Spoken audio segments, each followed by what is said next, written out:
नमस्कार, मी सचिन शिंदे। आपण पाहताय आपल्या परिसरातील सर्वात जलद आणि विश्वसनीय बातमीपत्र सांगणारं महाराष्ट्र लाईव्ह हे यूट्यूब चॅनल।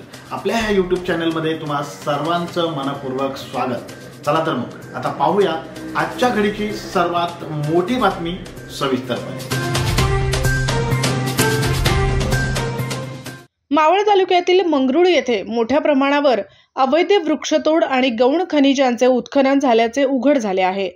वनक्षेत्र म्हणून राखीव असलेल्या गट क्रमांक 41 ते 49 मध्ये सुमारे 800 ते 900 झाडे तोडली गेली असून 40 ते 45 हजार ब्रास माती, मुरुम आणि डबर यांचे उत्खनन करण्यात आले आहे।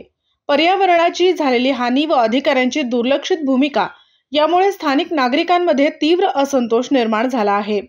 या प्रकरणी आमदार सुनील शेळके यांनी विधानसभेत लक्षवेधी सूचना मांडत संबंधित अधिकारी आणि जमीन मालकांवर कारवाईची मागणी केली। पर्यावरण प्रेमी व ग्रामस्थांनी या वृक्षतोडीबाबत वारंवार तक्रारी केल्या होत्या। डिसेंबर 2024 मध्ये या वृक्षतोडीचा आणि उत्खननाचा प्रकार उघडकीस आला, मात्र संबंधित अधिकाऱ्यांनी कोणतीही ठोस कारवाई केलेली नाही। विशेष म्हणजे गट क्रमांक 42 आणि 46 हे वनक्षेत्रात समाविष्ट असूनही उपजिल्हाधिकाऱ्यांनी त्या ठिकाणी परवानगी दिली। या परवानगीचा गैरफायदा घेत सुमारे 3,61,000 ब्रास उत्खनन केल्याचे दिसून आले। या प्रकरणी महसूल मंत्री चंद्रशेखर बावनकुळे यांनी विधानसभेत उत्तर देताना सांगितले की गट क्रमांक 35, 36, 37, 38, 41, 42 आणि 46 या क्षेत्रात मोठ्या प्रमाणात उत्खनन झाले आहे। त्यापैकी 35, 36, 37 आणि 38 हे खासगी गट असून त्यांना 10 वर्षांचा खाणपट्टा मंजूर करण्यात आला आहे। तथापि 41, 42 आणि 46 हे वनक्षेत्र राखीव असल्याने तिथे कोणत्याही प्रकारचे उत्खनन किंवा वृक्षतोड होऊ नये, मात्र या क्षेत्रातही मोठ्या प्रमाणावर उत्खनन झाले आहे।